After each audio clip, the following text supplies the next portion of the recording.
नमस्कार, पाठशाला मंथन में आपका स्वागत है। आज हम लोग क्रिप्स मिशन के बारे में चर्चा करेंगे और यह जानने का प्रयास करेंगे कि विश्व परिदृश्य में कौन सी घटनाएं घटित हुई जिसके दबाव में आकर ब्रिटेन के प्रधानमंत्री ने क्रिप्स मिशन भारत भेजा। वास्तव में दूसरा विश्व युद्ध सितंबर 1939 में आरंभ हुआ, जब जर्मन प्रसारवाद हिटलर की नीति के अनुसार नाजी जर्मनी ने पोलैंड पर आक्रमण कर दिया। 1941 में विश्व राजनीति में महत्वपूर्ण परिवर्तन आए। पश्चिमी यूरोप तथा अधिकांश पूर्वी यूरोप में पोलैंड, बेल्जियम, हॉलैंड, नॉर्वे और फ्रांस पर अधिकार कर चुकने के बाद नाजी जर्मनी ने 22 जून 1941 को सोवियत संघ पर हमला बोल दिया। 7 दिसंबर को जापान ने पर्ल हार्बर में एक अमेरिकी समुद्री बेड़े पर आकस्मिक हमला किया तथा जर्मनी और इटली की ओर से युद्ध में शामिल हो गया। उसने तेजी से फिलीपींस, हिंद, चीन, इंडोनेशिया, मलाया, वर्मा पर अधिकार कर लिया।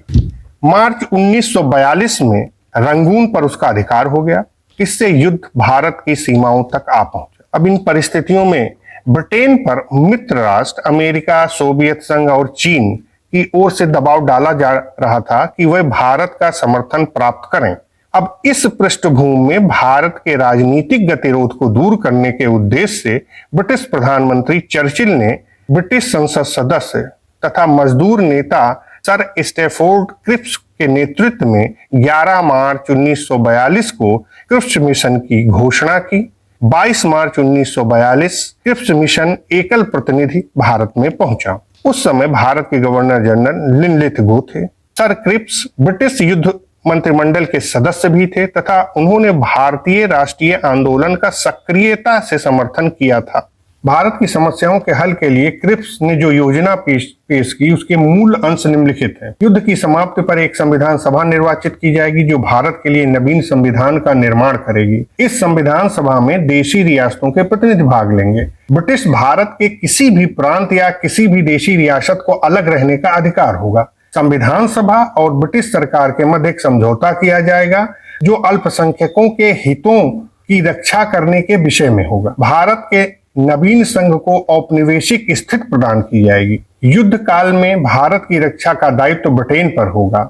यदि भारत चाहेगा तो राष्ट्रमंडल से अपना संबंध तोड़ सके, परंतु भारतीयों ने समर्थन देने के बदले शर्त रखी थी कि सरकार ठोस उत्तरदायी सत्ता का त्वरित हस्तांतरण करे तथा विश्व युद्ध के उपरांत पूर्ण आजादी देने का वचन दे। हालांकि क्रिप्स ने घोषणा की कि भारत में ब्रिटिश नीति का उद्देश्य यहां जितनी जल्दी संभव हो स्वशासन की स्थापना करना है, फिर भी उनके और कांग्रेसी नेताओं की लंबी बातचीत टूट गई। ब्रिटिश सरकार ने कांग्रेस की यह मांग मानने से इनकार कर दिया कि वास्तविक शक्ति तत्काल भारतीयों को सौंपी जाए। दूसरी तरफ भारतीय नेता इस बात से संतुष्ट नहीं हुए कि उनसे भविष्य के लिए केवल वादे किए जाएं और फिलहाल वायसराय के हाथों में निरंकुश शक्ति बनी रहे। इस संबंध में नेहरू ने कहा था, आत्मनिर्णय के सिद्धांत की मंजूरी में भी इस तरह पाबंदियां और सीमाएं जोड़ दी गईं जिससे हमारा भविष्य ही अंधकारमय हो जाए। गांधी जी ने कहा था कि आगे की तारीख का चेक जिसका बैंक नष्ट होने वाला है।